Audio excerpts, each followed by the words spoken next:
الله معكم أحبائي. آخر تطورات الحرب بين روسيا وأوكرانيا.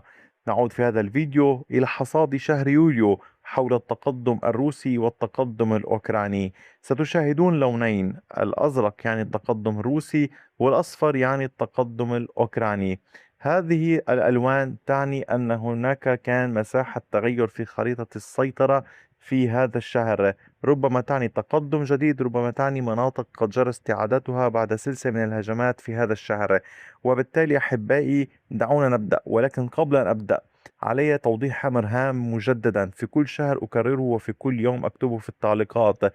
أعمل بقدرات متواضعة، ليس لدي القدرة على احتساب النسب المئوية والمساحات، ليس لدي هذه التقنيات العالية جدا.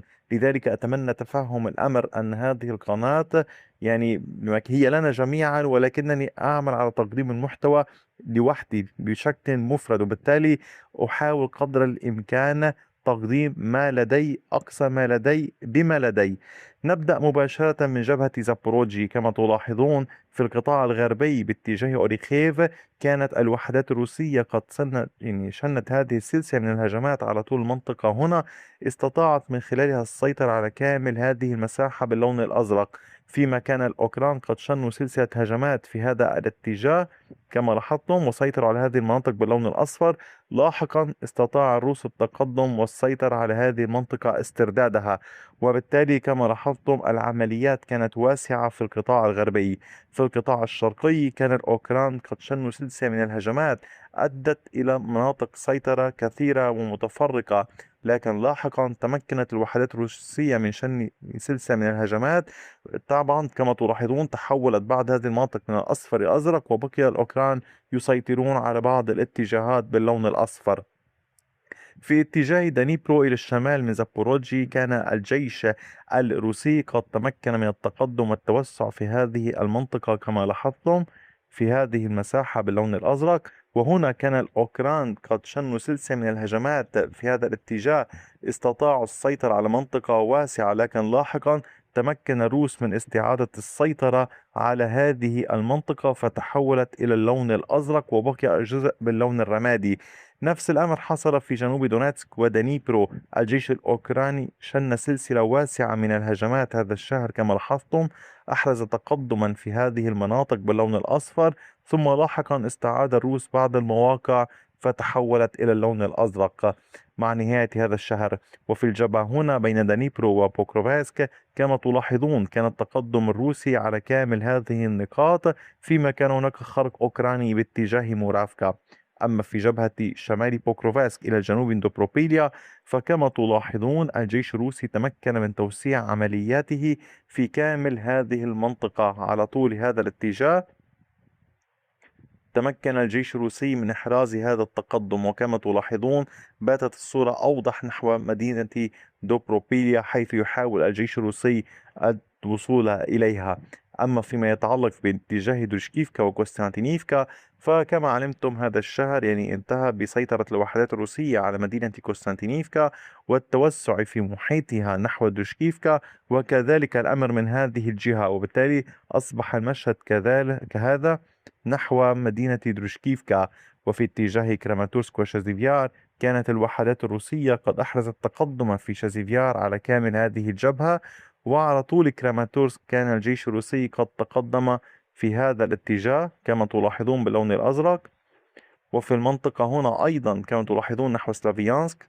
وبالتالي أصبح المشهد هكذا على هاتين الجبهتين، هي جبهة واحدة فعليا مع خروقات أوكرانية كان باتجاه أولكسندريفكا وباتجاه المنطقة هنا في محيط أوزيرني. أما في مدينة يمن فكانت غالبيتها منطقة رمادية، ثم لاحقا بدأ الروس يشنون هجمات، سيطروا على أجزاء والأوكران سيطروا على أجزاء باللون الأصفر كما تلاحظون.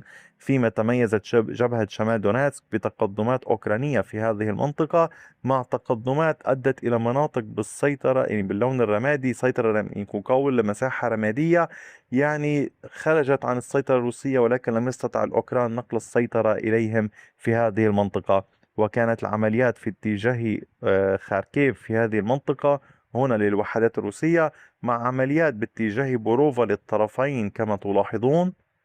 وفي جبهة كوبيانسك كما تلاحظون داخل المدينة كان الروس قد تقدموا في هذه المساحات، وفي محيطها في الجبهة الشرقية في هذه المنطقة كما تشاهدون. هذا هو الوضع في جبهة كوبيانسك. وفي اتجاهات الشمال هنا المنطقة في غارب نهر أوسكيل كان الجيش الروسي قد سيطر على هذه المناطق. وفي الحدود الروسية الأوكرانية كان التوسع الروسي في هذا الشهر قد أدى إلى السيطرة على 4 بلدات في هذه المنطقة. وفي جبهة فولشانسك كما تشاهدون كان التوسع الروسي بشكل كبير.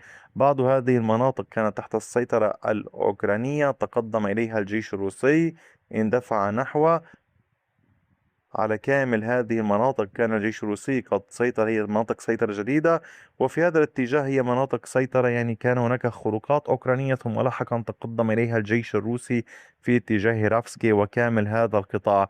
يعني كما تلاحظون هذا هو الوضع في جبهة فولشانسك مع المنطقة التي يحاول ربط مناطق السيطرة ببعضها البعض في جبهة المنطقة هذه.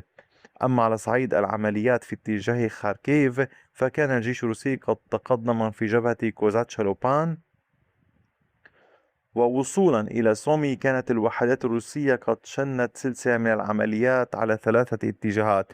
الاتجاه الأول في المنطقة هنا كما تلاحظون على طول هذه المنطقة كان الجيش الروسي يتقدم.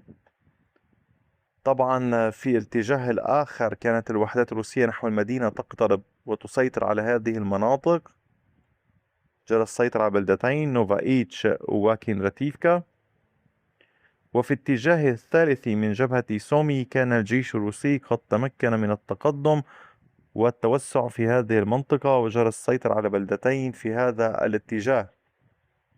العمليات الروسية كما تلاحظون نحو سومي يعني هي مقاومة متعددة، بعضها باتجاه المدينة مباشرة والبعض الآخر باتجاه الحدود الروسية الأوكرانية، حالها كحال ما يحصل في اتجاه خاركيف. البعض يعني خط واحد باتجاه المدينة والبعض الآخر باتجاهات مختلفة نظرا لقربها من مقاطعات لوهانسك ودونيتسك.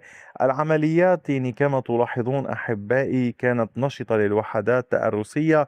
في المقابل الهجمات الأوكرانية التي تركزت بشكل كبير في جبهات زابوروجي ودنيبرو يعني وفي بعض الاتجاهات الأخرى في شمال دونيتسك كانت قد أحرزت تقدما ونتائج معينة كما شاهدتموها باللون الأصفر. كذلك هذه الهجمات بالقرب من المنطقة هنا في القطاع الغربي لزابوروجي لاحقا استعاد الروس بعض النقاط، حالها كحال هذه المنطقة. استعاد الروس بعض المواقع في الأسبوع الأخير من العمليات في هذا الاتجاه، في هذا الاتجاه تحديدا. أما في هذا الاتجاه فكان الروس قد استعادوا السيطرة في الأسبوع الأول من هذا الشهر. العمليات يعني كانت مختلفة على نطاق واسع، وكما لاحظتم يعني هذا الأمر لا يقتصر فقط على الجبهة الأمامية بل كان هناك ضربات من الطرفين تجاه بعضهما البعض في الداخل في محاولة للضغط على الوضع الاقتصادي، على قول خطوط الإمداد والإنتاج وغيرها. وبالتالي هذه الحرب كما تلاحظون مستمرة والتغطية مستمرة. وأعود لأقول لحضرتكم أحبائي يعني حاولوا قدر الإمكان مشاركة هذه الفيديوهات، مشاهدة كل ما تقدمه القناة ليستفيد الأصدقاء مما يجري تقديمه. وشكرا دوما على محبتكم ودعمكم وثقتكم ووقتكم الثمين، وإلى اللقاء بفيديو آخر.